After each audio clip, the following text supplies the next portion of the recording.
बिजू भाऊला बया बदनाचा नांद सुभाष भाऊला मोठ्या नानाजीने पावडा उचलला बिजू भाऊ गेला पहा मळ्याला मळ्याला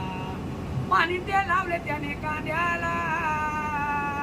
पाणी ते गेले पहिल्या वाप्याला पाणी ते गेले दुसऱ्या वाप्याला वाप्याला मोठा सरपंच त्याला दिसलेला